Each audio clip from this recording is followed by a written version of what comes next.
Thank you so much, Bing. Thank you, David. Such a pleasure to be with you once again. And happy Easter to everybody. This is our Easter weekend, and I'll just talk a little bit about that in a few minutes, but it's really a joy to be together with you for Easter weekend. So welcome to everybody that's joining us.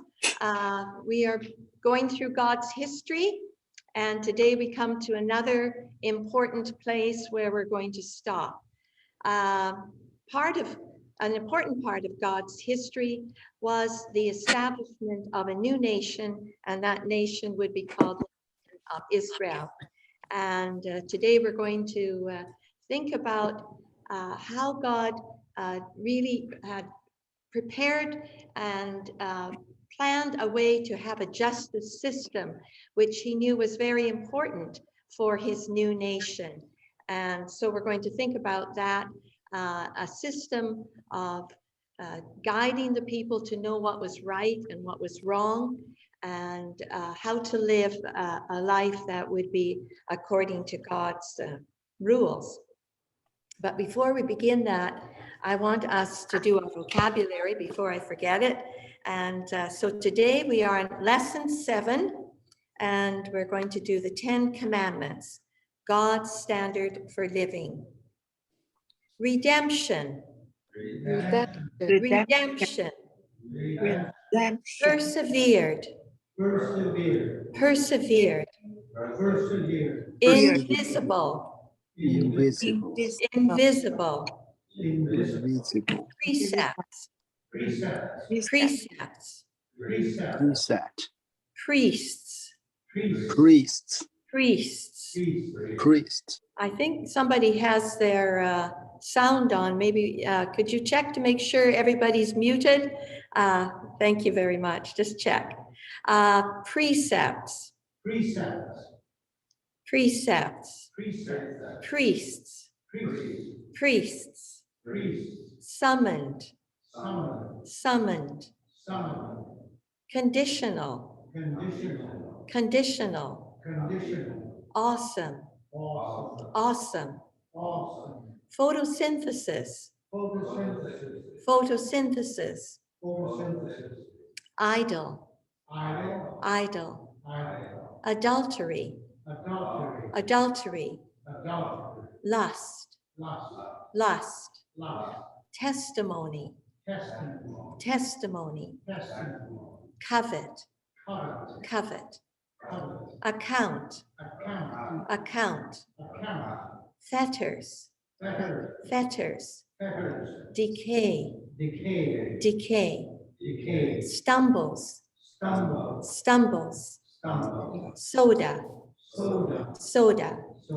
Iniquities. Righteousness. Faith. Justified. Grace. Mediator. Confess. Thank you. That's good. All right. So as I mentioned, this is Easter weekend. Yesterday was what we call Good Friday. Well, you might say, well, why was it called Good Friday? It certainly wasn't good for Jesus, because this is the day that Jesus died. But it was a good day for us. And I guess that's why they called it Good Friday, because of what Jesus did, suffered, and died for my sin, for your sin, we can be forgiven. Jesus made the atonement for my sin, and through that, I can become righteous. He became my scapegoat so that I could have a relationship with him. So a lot was accomplished on Good Friday. And at the end of Good Friday, Jesus was buried in a tomb. And today we have Saturday. It's kind of in between. And tomorrow, of course, will be Easter Sunday, that glorious day when Jesus rose from the dead. Jesus walked out of the tomb. And the ladies came to his tomb, expecting him to be there, of course, and they brought spices to put on his body. And when they came into his tomb, he wasn't there. And there was an angel there. And the angel said to them, "Why are you looking for the living among the dead? He is not here. He has risen. And hallelujah, our Savior conquered death. He rose from death and came alive. And today, Jesus is alive. And one day in the future, he's going to come back and take those of us who belong to him to go to heaven, to be with him forever." So that's Easter weekend in a nutshell. And it's a very, very special weekend for Christians, and we remember it. But last week we were thinking about Passover, and how does Passover relate to the Easter event? Well, you remember that the Hebrew people had been taken slaves by the Egyptians, and they've been there for hundreds of years, and life was very difficult. They were crying out to God for God to rescue them, and God sent a leader, Moses, to rescue them. But the job was not going to be easy, and God had to send 10 plagues, 10 disasters, in order to finally persuade Pharaoh to let them go. Now, the 10th plague was a terrible plague. It was a plague on every family, that the oldest son would die. But you know, when God brings judgment, God always brings a rescue. And God did have a plan. And God said that the way they could save their eldest son was to get a lamb without defect. And that this lamb should be slaughtered, and the blood of the lamb should be put on the doorposts. They had to apply the blood. And when they applied the blood, thank you, that's good. We have a picture of that. And that's exactly what was happening. And so that house would be protected, and that son of that family would be protected. When the angel of death came through Egypt that night, he would pass over the homes that had the blood.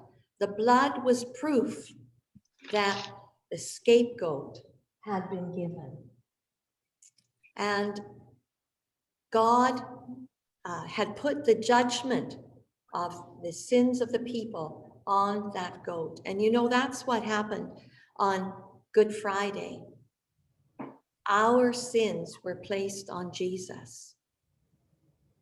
And Jesus was a lamb without defect. And Jesus died my death. He died your death so that we could be made righteous, so that we could be forgiven. And in a way, it's a little bit like the Passover, because one day there will be a day of judgment, and God will look over us and he will say, "All right,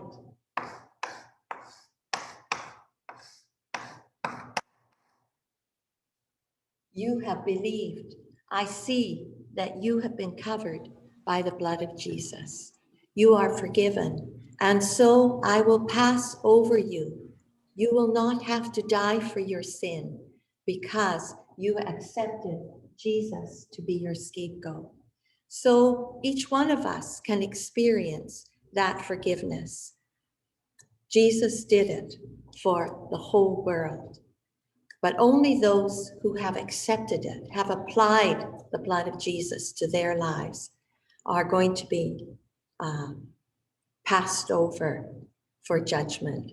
So I encourage you today, think about it seriously and come to Jesus. Now, I just briefly open in prayer, because we've already had a very good prayer from David, but let me just pray. Our Father in heaven, we are gathered together on this Easter weekend. And Easter is such an important event for us who are believers. And we thank you, Lord, for Jesus' sacrifice, for Jesus dying for us on Good Friday. We thank you that even though it wasn't a good day for Jesus, he did it out of love. He did it because he wanted to save us from our sins. And we want to be thankful and grateful for what he did. For us, it was a very good day. And we thank you too, Lord, that tomorrow we will celebrate the resurrection of Jesus, his rising from the dead. And that promise, Lord, has been made to us as well, that one day we too will rise from the dead and we will go back to be together with you in heaven. Lord, we thank you for these promises. We thank you for your words. They are truth forever. Thank you, Lord. May you speak to our hearts this day, and may we have a special encounter with you. We pray this in Jesus' name. Amen. Just before we turn the page, I want us to read this verse that I have on the board. And the truth of the Lord endures forever. Later in our class, we're going to talk about truth. And God's truth is found in the Bible. And his truth endures forever. God's words in the Bible are unchanging. They are there for us forever. Let's turn to page 2 in our notes. And we're going to get started because we left the people last week. They were having their special meal. They were eating with their clothes on, and their coats on, I should say. Of course, they had their clothes on, but they had their coats on, they had their sandals on their feet, and they were ready to go. The moment that God called them, or the moment actually that Pharaoh said they could go. And so they are going to leave Egypt. This is called the Exodus, a very famous and great event that the Jewish people still remember today. They are going to go to the promised land, the land of Israel, Canaan, as it was called in those days. And they were going to leave Egypt forever. God is going to have them stop at Mount Sinai. And at Mount Sinai, he's going to give them a new covenant. And this new covenant will be to Israel as a nation. This would be a contract, an agreement, and the people will have to agree to it if they're going to be part of the covenant. And will they consent? That's the question. You see, when a covenant is made, both parties have to agree. And so we'll see how the Hebrew people decide about that. So, part E, the Exodus begins. They are going home. They are going to the land that God had promised Abraham, but none of them, of course, have ever lived there. The people have been away from Israel for many, many years now. And it's not going to be an easy journey, but I am who I am is going to lead them all the way. And so if they needed to know how to go, God would direct them. But they had no Google map, they had no GPS, and so they will have to depend on God in another way. And let me just read to you. By the way, at this point, there are 2.5 million people. Moses is at least 80 years old. Maybe he's a bit older by now, I don't know. And Aaron, his brother, is with him. But 2.5 people is a big crowd of people to be leading across the desert and not even knowing where they're going to go. So God said, I'm going to take care of you. I'm going to be your guide. And this is what he says. And I think because of time today, I'm just going to read these verses myself, but I have some reading for you later. By day, the Lord went ahead of them in a pillar of cloud to guide them on their way, and by night in a pillar of fire to give them light, so that they could travel by day or night. Neither the pillar of cloud by day, nor the pillar of fire by night left its place in front of the people. It was incredible.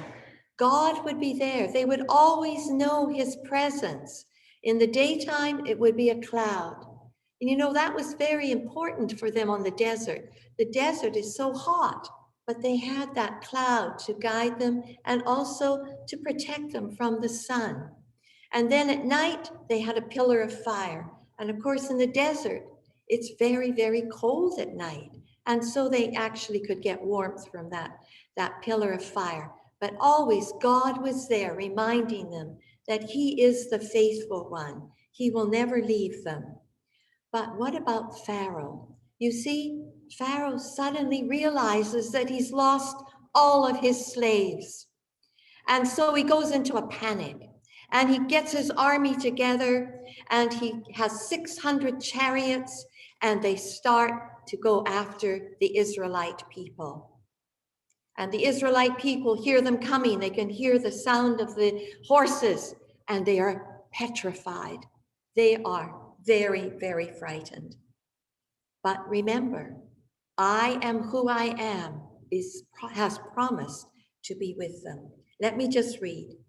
As Pharaoh approached, the Israelites looked up, and there were the Egyptians marching after them. They were terrified and cried out to the Lord. Moses answered the people, "Do not be afraid. Stand firm, and you will see the deliverance the Lord will bring you today. The Egyptians you see today, you will never see again.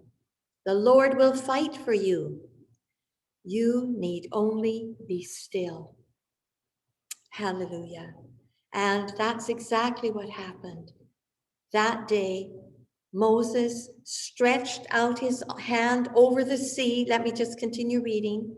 And all that night, the Lord drove the sea back and the strong east wind and turned it into dry land. The waters were divided, and the Israelites went through the sea on dry ground with a wall of water on their right and on their left. And God is their deliverer. I think we have a picture for that as they walked through the Red Sea. Imagine God had prepared a way for them. He will take them out of Egypt and to the promised land. You know, they couldn't actually see God, but they saw his visible presence in that cloud, in that pillar of fire. They couldn't see God because God has no body, but they saw his presence, and that gave them confidence most of the time. All right, page 3. Now, what about food? They're going across the desert, 2.5 million people to feed. That's amazing. Well, God would provide food. They asked, and he brought them quail. That, by the way, is a small bird, and it apparently is a ground feeder. So it flies very low and gets its food off the ground. And that bird came flying down, and they could just grab it with their hands, and they could have quail for dinner. And as well as quail, God gave them manna, which was called the bread of heaven. Apparently it tasted very good. And each day they would go out and they would find, it looked like dew. I think we have a picture of it. We will show you a picture. Of course, none of us were there, so we are not sure. But if you look carefully, you can see the manna coming down from heaven, and they're collecting it in their bowls. And they would collect enough for each day, except for the Sabbath. And that day they would collect extra on Saturday. Or I guess it was Friday, actually, I suppose. But they were cared for. God took care of them. But what about water? Well, it says in Psalm 105 that he opened the rock and water gushed out like a river. It flowed in the desert. God would provide. He was faithful. He would take care of his people. And he was fulfilling the covenant that he had given to Abraham. And remember, God had promised Abraham that through his offspring, all nations on earth would be blessed. God is taking care. He's building his nation. From this nation will come his offspring. Remember, Moses was at least an 80-year-old man. He's not a strong general with an army. No, he's just a humble leader who takes his orders from God. And God is going to use this man because Moses trusted God. Moses obeyed God. And because of that, God could use him. All right, we have some interesting evidence that all of this took place long ago, and Ted's going to share that with you.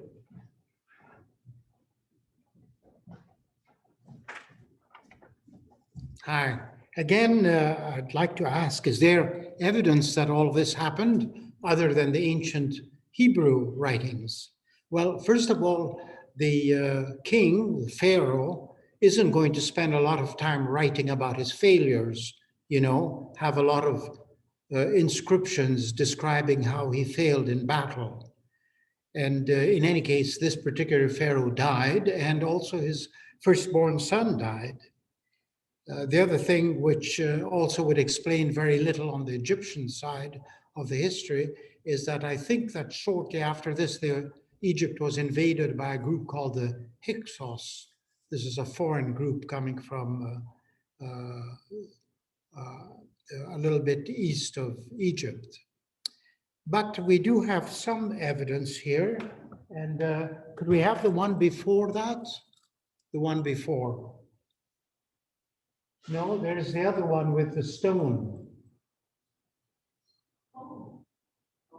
What about that one with that rock that we sent? Oh dear, maybe I missed it. I'm sorry. John did everything there. I'm sorry, that's my fault. Okay. Oh, that's there. Yeah. Now, these rocks are just near the Red Sea, and there are inscriptions on them, ancient inscriptions.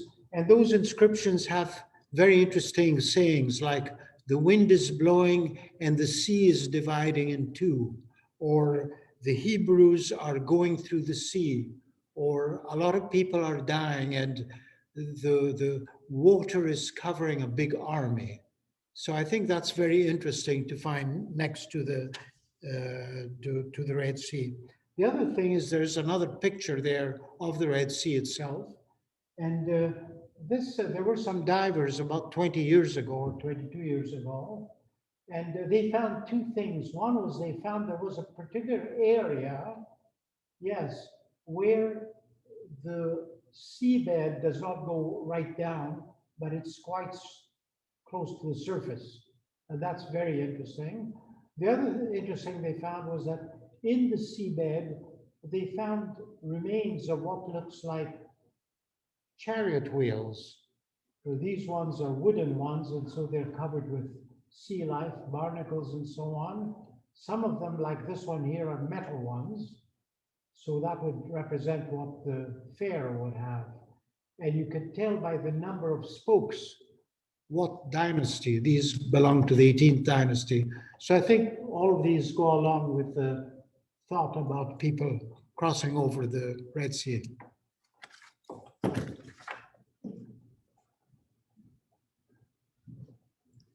Very interesting. Thank you so much, Ted. And one other thing that I'll just mention is that in 1947, when they discovered those Dead Sea Scrolls, we've mentioned them before, there was one section in the Dead Sea Scrolls that were the 10 Commandments written out, just as we find them in the Bible today. And so another piece of evidence that all of this is true. Let's turn now to page 4. And the people are going to have another encounter with God. And this encounter with God is going to be extraordinary. All right, so they're on their way, and they've been traveling now for 3 months. And let's just read the verse at the top of page 4, Exodus 19, verses 1 and 2. In the third month, in the third month, after the Israelites left Egypt, after the Israelites left Egypt, on the very day, they came to the desert of Sinai. came to the desert of Sinai. After they set out from Rephidim, After they set out from Rephidim, they entered the desert of Sinai, they entered the desert of Sinai, and Israel camped there and Israel camped there in the desert, in front of the mountain. in front of the mountain.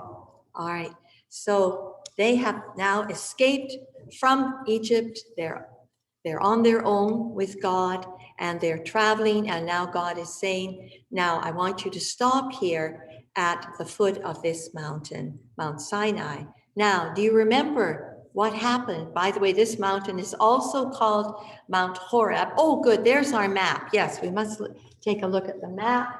So they have been traveling. They were living in Goshen. They traveled somewhere across the Red Sea where Ted showed you a place where they think it might have happened. And so they got over to the other side, and then they traveled down here, and here we are in Mount Sinai, which is also called Mount Horeb. By the way, if you ever want a great adventure, you might want to go and climb Mount Sinai yourself. Apparently, the time to go is early in the morning before the sun rises, and you see the most incredible sunrise from Mount Sinai. But I was reading that they don't allow you to go up the mountain if you're over 55 years old, so don't wait too long. I'm too old, I can't go.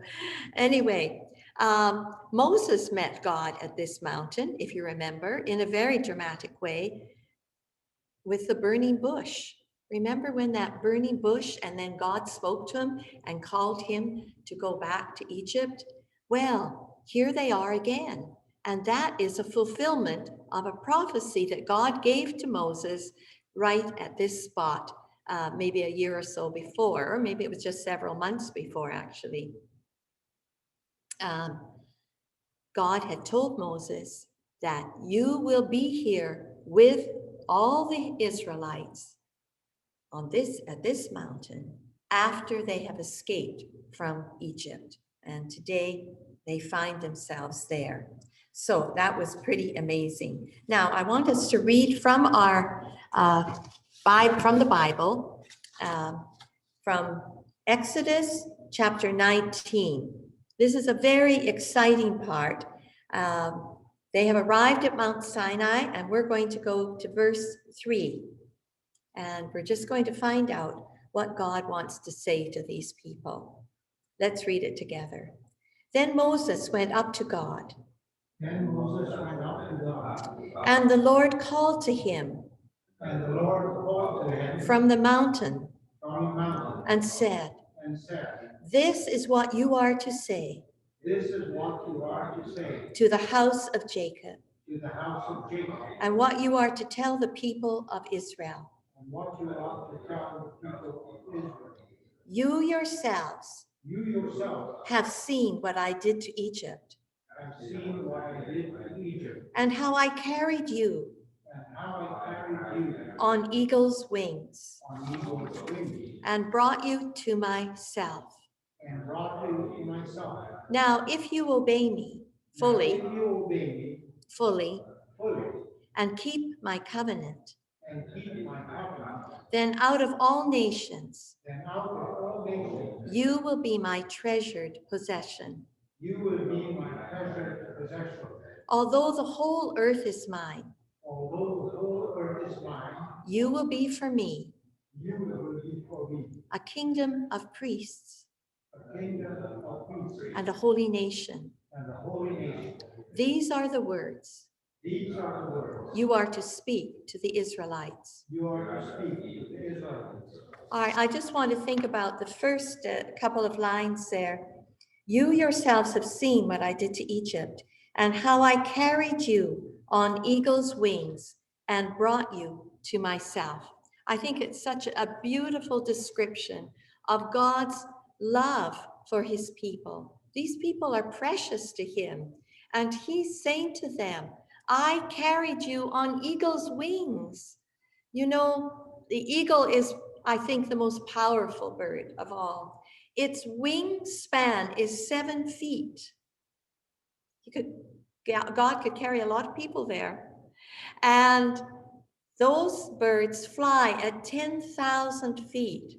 That's the height of when the pilot in the plane says, now we've reached our cruising speed, or however it's expressed. And so that's pretty high. And I think you can get up and wander around the plane at that point. So that's how high these birds can fly. And they are flying about 40 miles an hour. That's average for them. But they can see a prey, that's their dinner, about 2 miles away from where they are, and they can swoop down at 100 miles an hour to get that animal or whatever it is for their dinner. So that is an incredible bird, and God is likening himself to the eagle. He's saying, I carried you on eagle's wings. It's a beautiful picture of how much God loved them. And then God is saying, I carried you to myself. He wanted to be with them. He wanted to be in relationship with them. They were family, and he had called them for a special purpose. Now, God was wanting to make a covenant with these former slaves. What was the covenant? This is an important part. So God said, he asks them if they're willing to obey him. If they're willing to obey him fully, he said, you will be my treasured possession. And he said, although the whole earth is mine, I am calling you to be a kingdom of priests and a holy nation. Now, God was wanting to make a covenant. Were they willing to obey him? Were they willing to be his priests? Now, what does a priest do? Well, first of all, a priest delivers God's message to the people. And God is saying, will you deliver my message to the people? And a priest lives his life for others. He doesn't live for himself. He lives to help other people. And God is saying, are you willing to do this for me?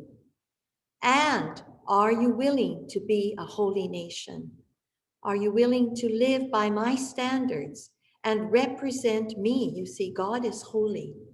And God is saying, are you willing to represent me to the other nations?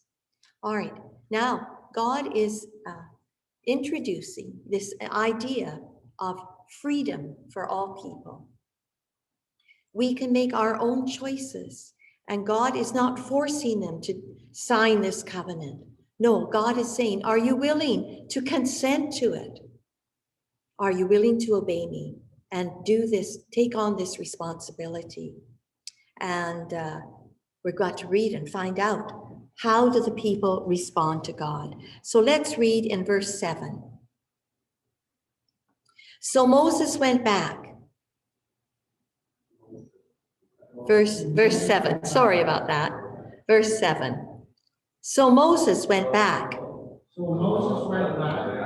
and summoned the elders of the people and set before them all the words the Lord had commanded him to speak. The people all responded together. We will do everything the Lord has said.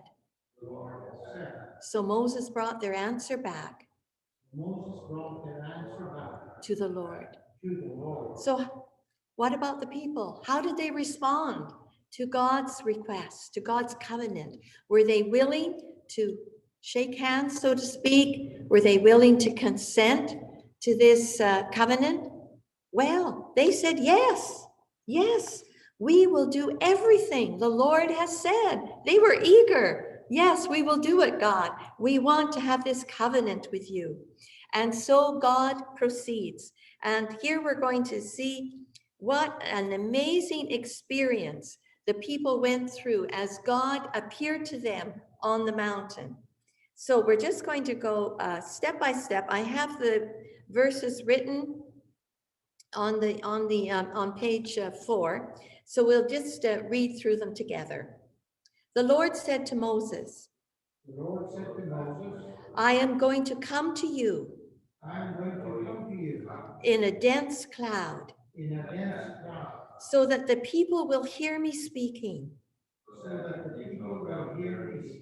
with you, and will always put their trust in you.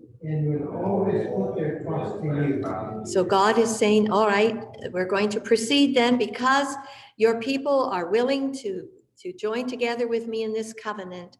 I'm going to show you who I am, and we will join this covenant together. There they are, all standing at the foot of the mountain. We just can think of them standing there. And actually, God said in verse 19 and verse 12, and chapter 19 and verse 12, God said to Moses, put limits or boundaries for the people around the mountain.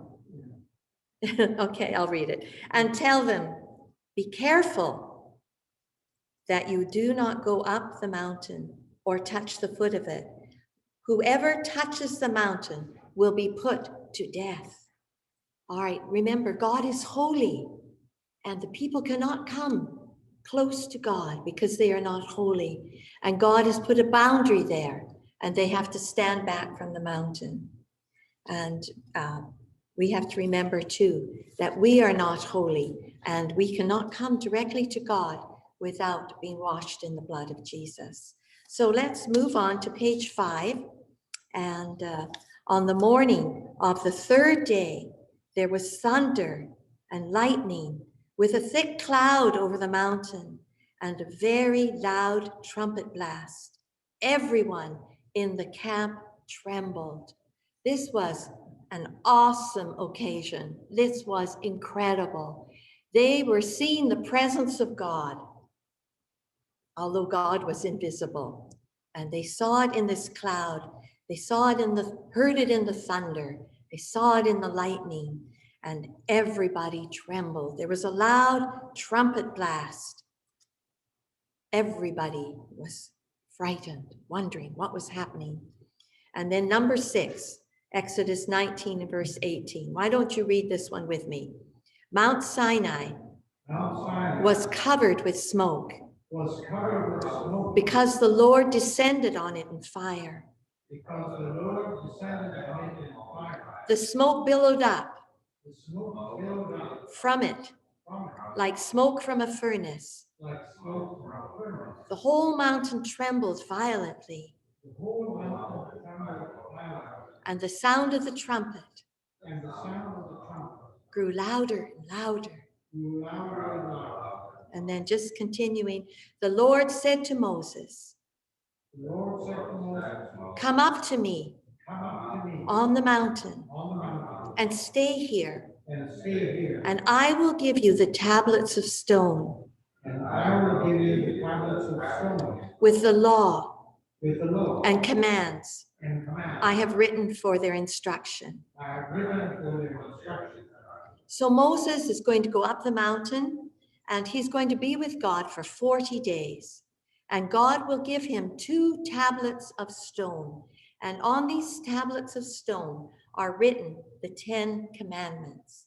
Now, these 10 commandments are God's guidelines for a just society. You see, Israel was going to be a new nation. And God realized that the nation had to have guidelines on how they should live. They would need a justice system. They would need to know what was right and wrong, and how they could guide their nation to be a nation representing God. And these guidelines were all based on truth, God's truth that will endure forever, and honesty, on the honesty of the people. And we're going to see how these apply to us today in a few minutes.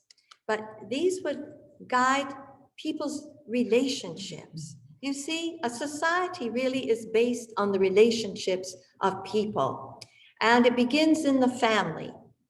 You need to have good relationships with your family, and then you need to have good relationships with your neighbors and with your colleagues, and so on, until it becomes the whole nation. And what about these relationships? How can we have relationships that are trustworthy? You see, we're going to have God's help with this. Well, I just wanted to think a little bit about this experience that the people were having now with God. And I'm just going to read you a bit from part G on page 5, because this was a unique experience. There is nowhere else in the history of mankind where man has ever experienced such an incredible event. This was not just for one person. This was for an entire nation. A whole nation would experience the presence of God. And this is how Moses describes it. When Moses is 120 years old, he was reviewing what had happened with the people as they were going through the desert. And this is what he says. I'm just going to read it. It's a little bit long, but I find it such an amazing review that I think we should think about it. Ask now about the former days, long before your time, from the day God created man on the earth. Ask from one end of the heavens to the other. Has anything so great as this ever happened? Or has anything like it ever been heard of? Has any other people heard the voice of God speaking out of fire as you have and lived? Has any God ever tried to take for himself one nation out of another nation by testings, by miraculous signs, by wonders, by war, by a mighty hand and an outstretched arm, or by great and awesome deeds, like all the things the Lord your God did for you in Egypt before your very eyes? You were shown these things so that you might know that the Lord is God. Besides him, there is no other. Acknowledge and take to heart this day that the Lord is God in heaven above and on earth below. There is no other. And Moses just reviewing this experience that they've had that is absolutely unique in all of history. And so God is establishing a new kind of nation. They are not living under Pharaoh anymore. Their God or their king is God himself. And this nation is going to be ruled by God, God the Creator. It will be a very special nation. And we'll just turn to page 6. And you might want to read this over at home. It's very interesting. It's written by a Jewish rabbi, and how this experience still affects the people of Israel today. But I'm just going to summarize it in just a few lines because of time. But these were different things that God was revealing to the people of Israel through this experience that they had at Mount Sinai. First of all, that God was their king, and that their king was going to make the rules. God would make the rules for his nation. And in their government, no law would be superior to the law of God. So God's law was the highest.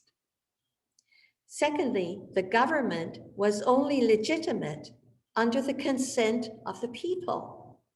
God is saying to them that there is free will. And in order for the government to function, the people have to give their consent. This was the idea of democracy God was introducing to his nation long, long ago, that the people had to consent to the government.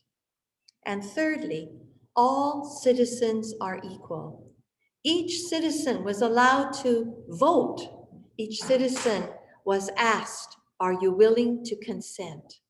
And so God is setting up a system of liberty, of free will, of democracy.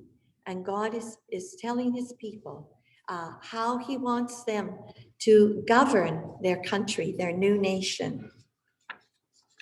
By the way, Abraham Lincoln copied a lot of this. And I'm just going to mention in a few minutes how our constitutions in the West, many of them, are based on this very particular covenant that God was making with his people, called the Ten Commandments. All right, page 7. I just want to tell you what Winston Churchill thought about this system of ethics, as he called it.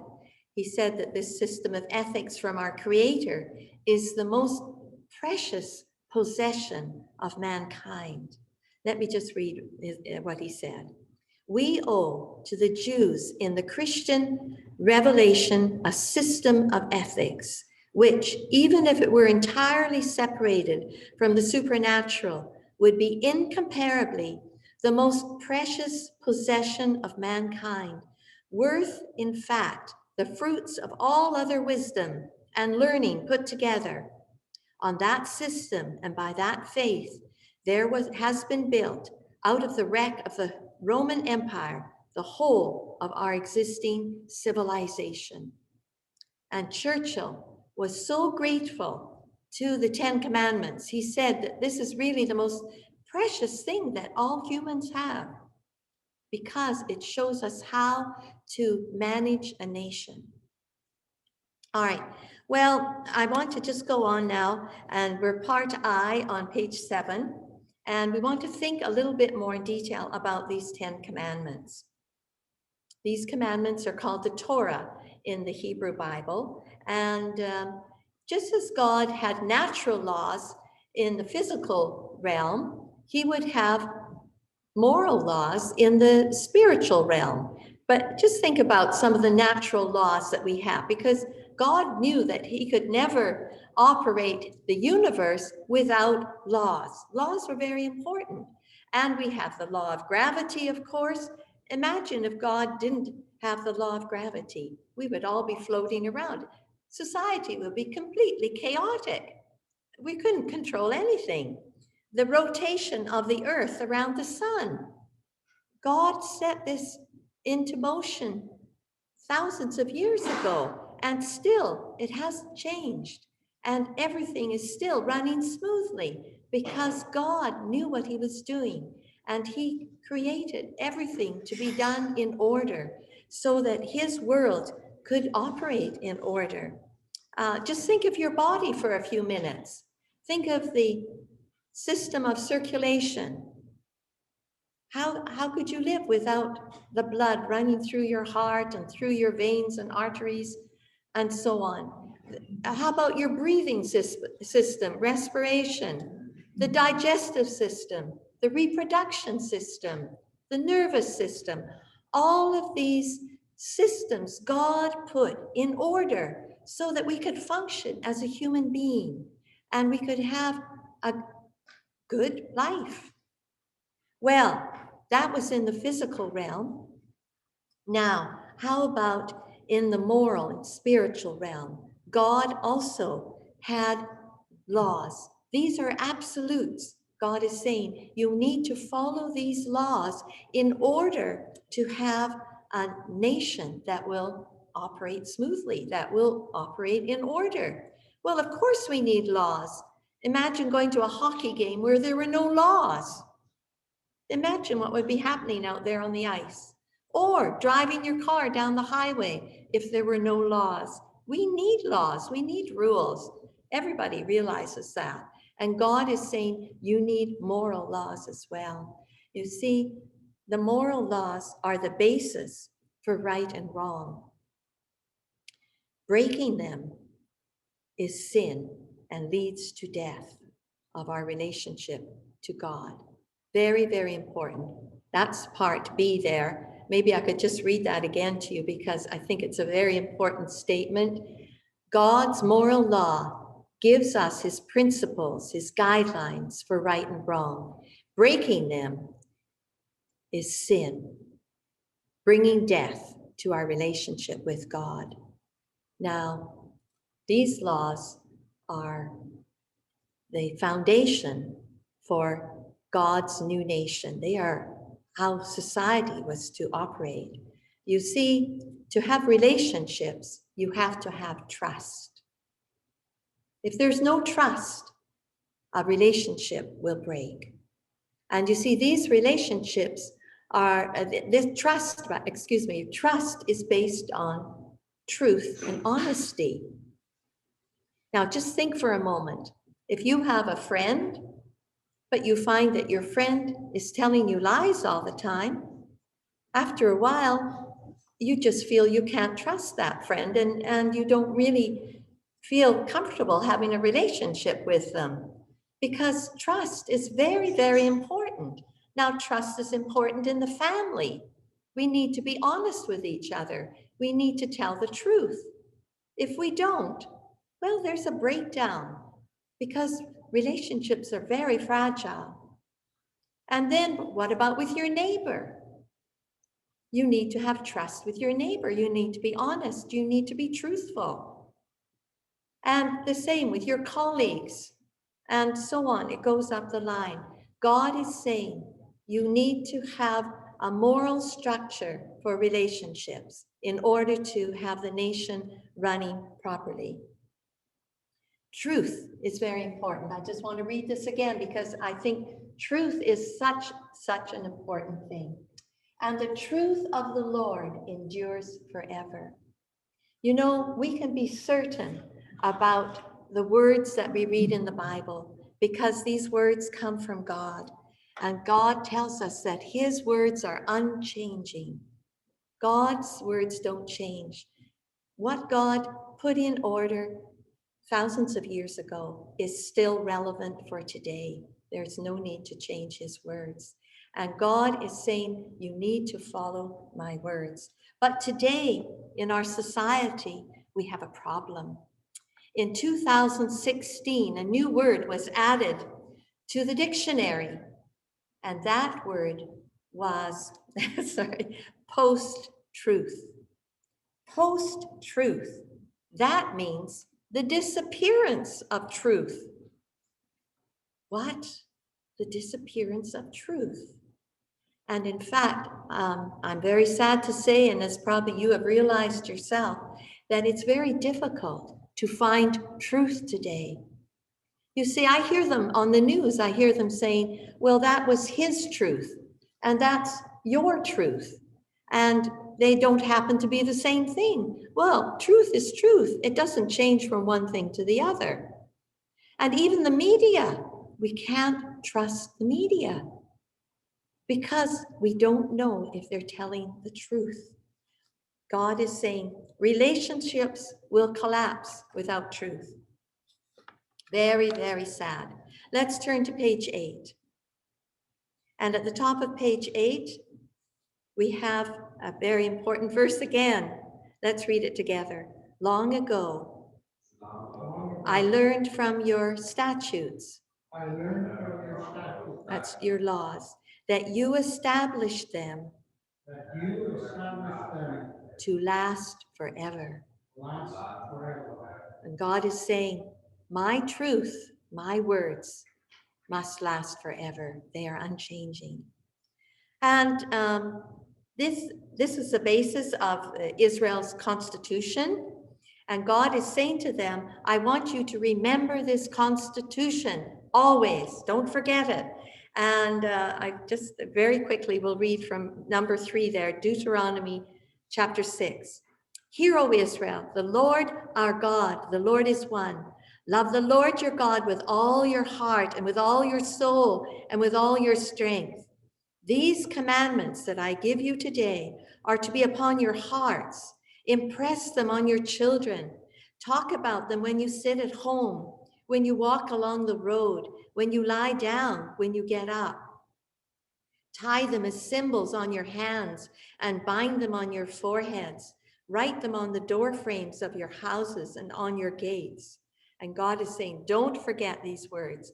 Wherever you go, remember them. Please don't forget them. Yes, so these 10 commandments are God's standard of holiness. They actually describe God himself. They're a description of God's holiness. But the question is, can we keep them all the time? Let's turn to page 9. And now we want to go through these 10 commandments that God has given us.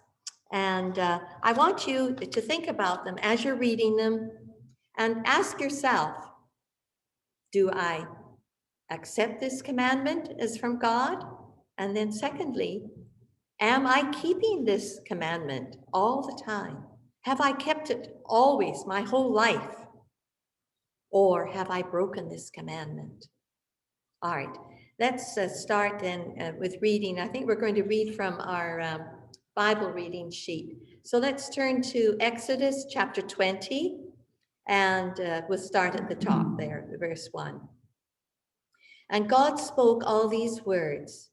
And God spoke all these words. I am the Lord your God, I am the Lord your God, who brought you out of Egypt, who brought you out of Egypt, out of the land of slavery.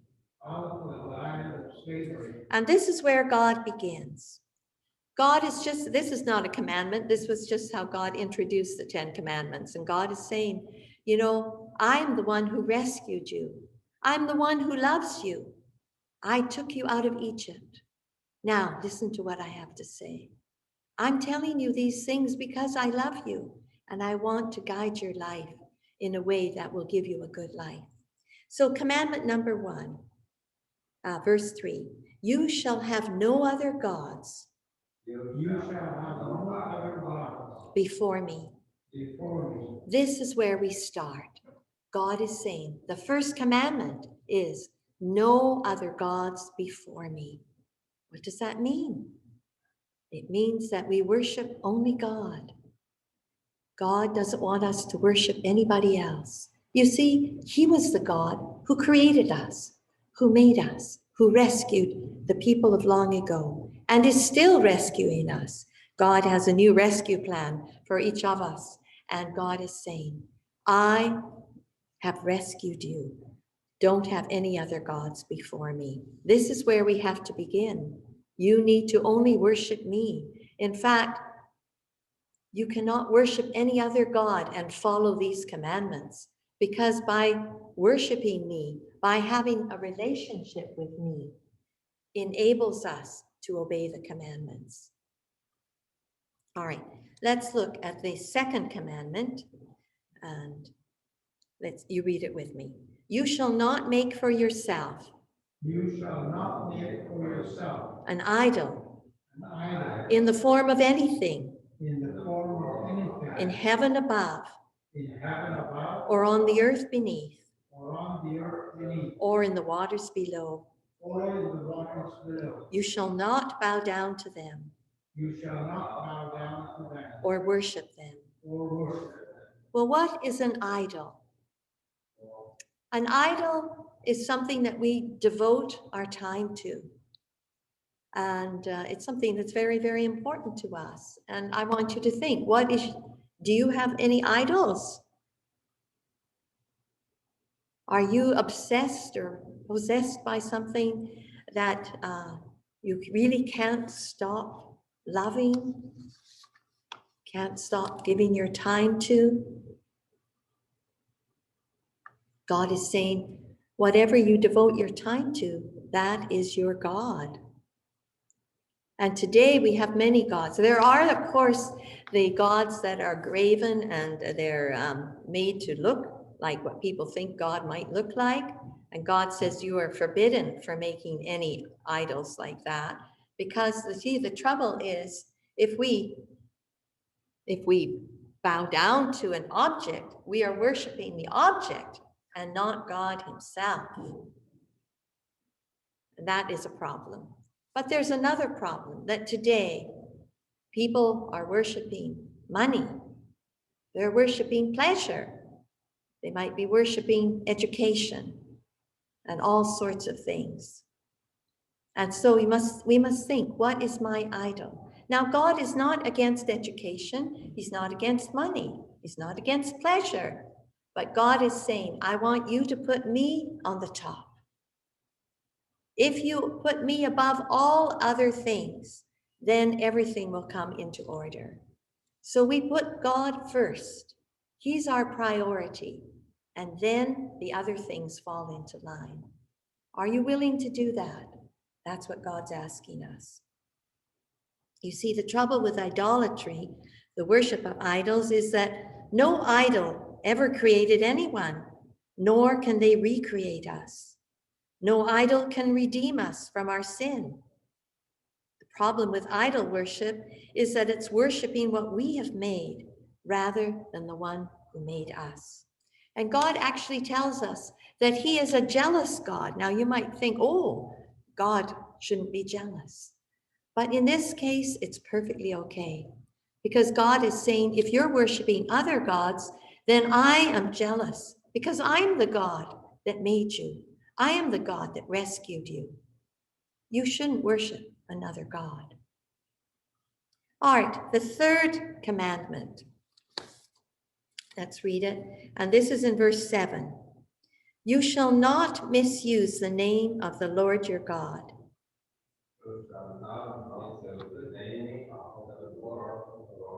For the Lord will not hold anyone guiltless who misuses his name. And God here is saying, I want you to respect me. I am the God of heaven, Shangdi. You need to respect me. And don't use my name carelessly. I'm afraid that many of you are coming to Canada or wherever you're living. If you're in the Western world, you will hear people using God's name very carelessly often.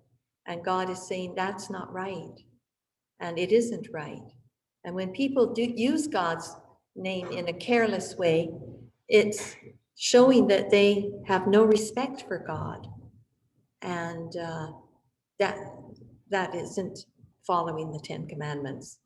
And it isn't the right attitude we should have towards God. So that's the third commandment. Now, what about the fourth one? Let's read the fourth one. Remember the Sabbath day. Remember the Sabbath day. By keeping it holy. By keeping it holy. 6 days you shall labor. 6 days you shall labor. And do your work. And do your work. But the seventh day is the Sabbath to the Lord your God. Is the Sabbath of the Lord your God. On it you shall not do any work. On it you shall not do any work. Neither you, nor your son, or daughter, nor your manservant, or maidservant, nor your animals, nor the alien within your gates. For in 6 days the Lord made the heavens and the earth, the sea, and all that is in them. But he rested on the seventh day. Therefore the Lord blessed the Sabbath day and made it holy.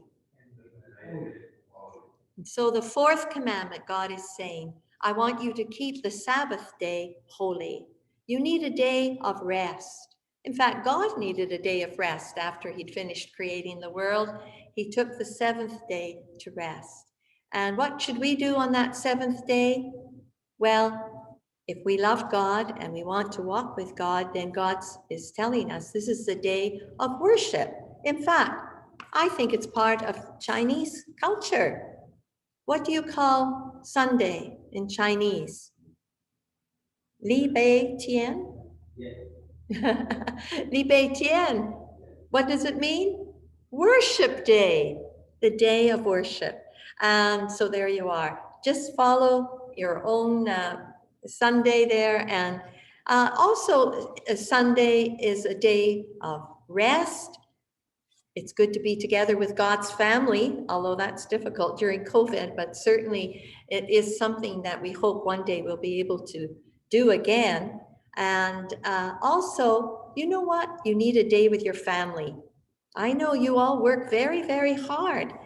God is saying you need a day of rest. You need to be quiet, take a walk, enjoy God's creation.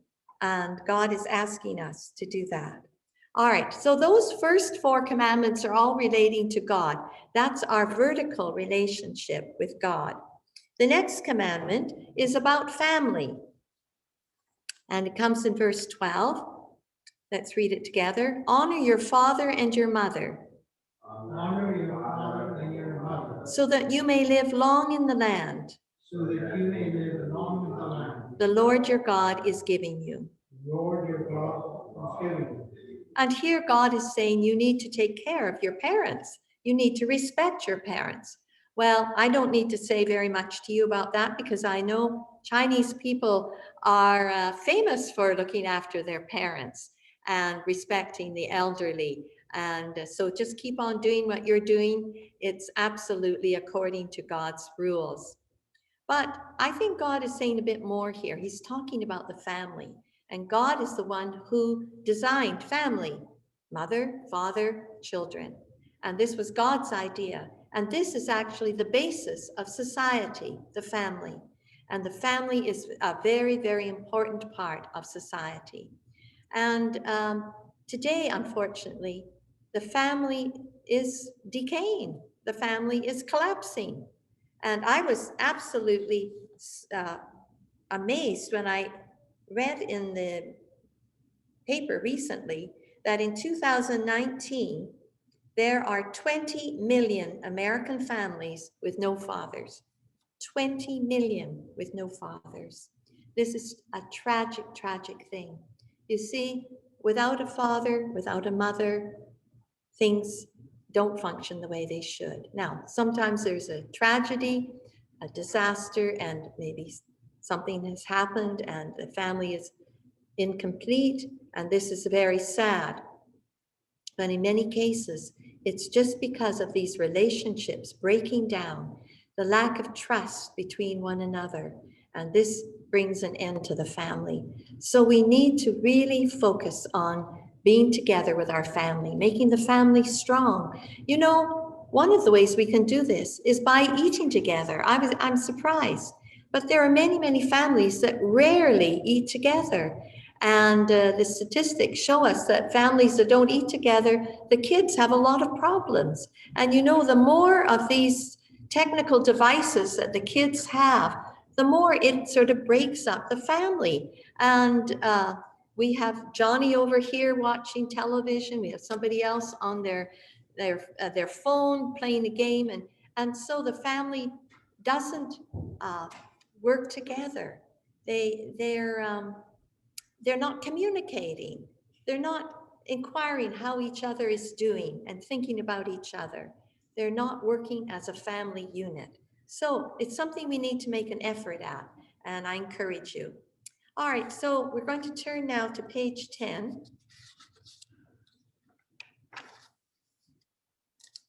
Oh boy, I'm 5 minutes late, but I'm going to try and hurry. So let's look at commandment number 6. We'll go through these quickly. Commandment number 6 is verse 13. You shall not murder. Thank you. Yes, okay, that's great. So, of course, I think we all agree with this one. There should be no murder.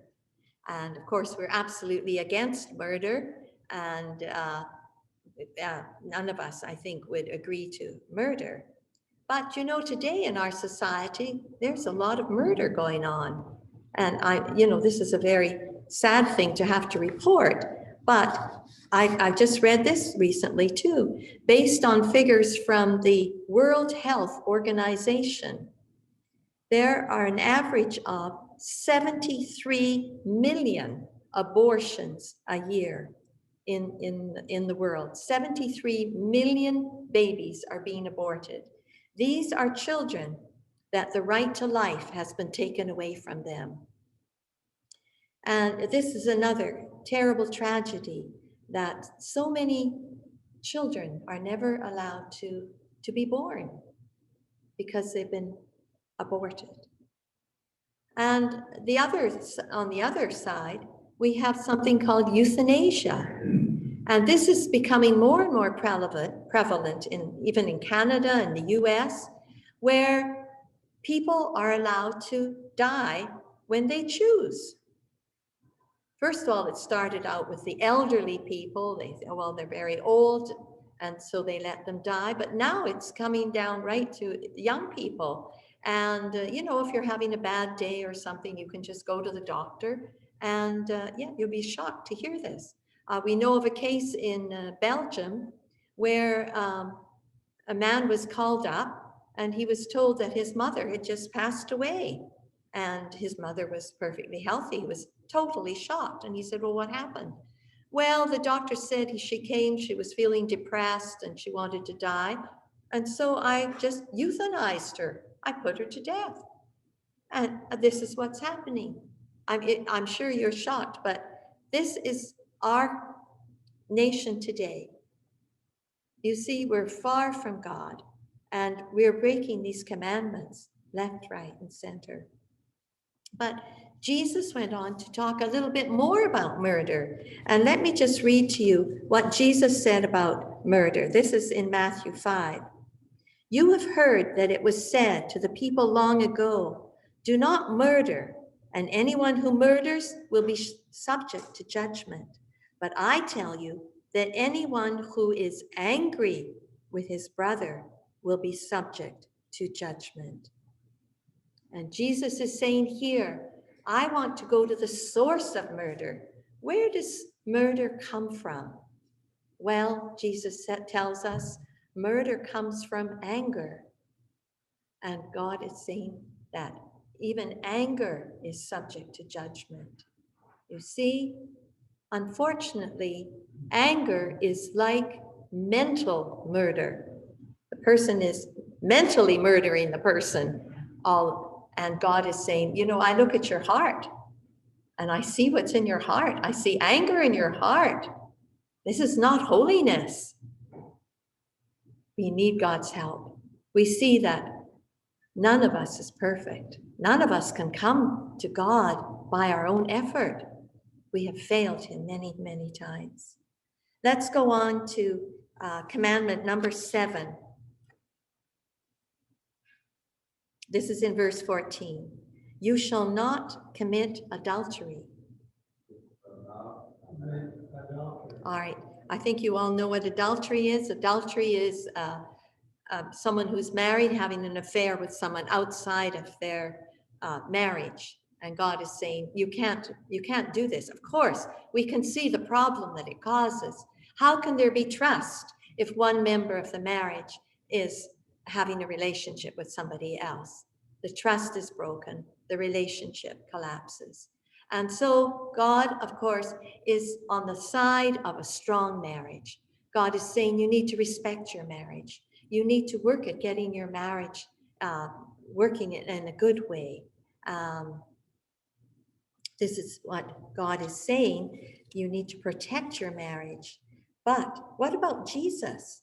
Jesus describes the situation of adultery in another way. Let's read it. This is from Matthew again. You have heard it was said, do not commit adultery. But I tell you that anyone who looks at a woman lustfully has already committed adultery with her in his heart. Again, Jesus is going back to the source of adultery. And he is saying that even if you look at the other sex lustfully, you have committed adultery already in your heart, mental adultery, and that is sin. So we see these commandments are very, very strict. Holiness is perfection. Are we holy like God? Can we ever be holy like God? Let's look at the next commandment. This is found in verse 15. You shall not steal.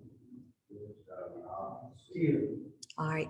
You shall not steal. Well, we know that. And I think we don't want to take anything that doesn't belong to us. God is saying it's wrong. And of course it is wrong. But what about stealing? Stealing comes in many forms. What about on the exam? Did you ever steal somebody else's answer? Did you ever plagiarize? Did you ever take information from somebody else and claim it to be your own on your thesis or your doctorate? There was a president in Hungary a few years ago who had plagiarized his doctorate thesis, and while he was president of Hungary, it was found out, and so he had to give up his position as president. Stealing, taking what isn't ours in many, many different forms is wrong. Do not steal. You see, the trust will be broken. It's not truthful to do that. We need to obey God in this. Now, I think Martin's going to show us a picture of a beautiful beach. And there we are. Doesn't that look lovely? Wouldn't you like to be swimming there? Well, this is a Greek island, and I don't think I can say the name of it very well. I'll try. Zakynthos. Ted would be able to say it better, but it's got another name which I can't say, and it's called the Island of the Blind. Why is it called the Island of the Blind? Well, a few years ago, after the Greek people had entered the EU, there was an allowance that was given out to anyone who is blind. And so this was very generous, and it was very needed. But the strange thing was, on this island, there were a huge number of people that were blind. Well, after they investigated, there were 700 people in all, and the population was only 35,000. When they started to investigate, they found out that a hairdresser was blind. They found out that a taxi driver was blind. And they even found that somebody driving a Corvette, I believe, or some other very fancy car was blind. Well, people were collecting this special compensation for blindness, but they weren't blind. So people were stealing from the government. They were trying to find whatever way they could to get more money. And so there are all sorts of schemes and scams and so on that are going on all the time. People trying to take what doesn't belong to them. And God's saying, this is wrong. You can't do this. You can't have a society where this is going on. How can you trust people when this is happening? And so we see God's laws again, very, very strict. All right, our next one. Verse 16, you shall not give false testimony against your neighbor.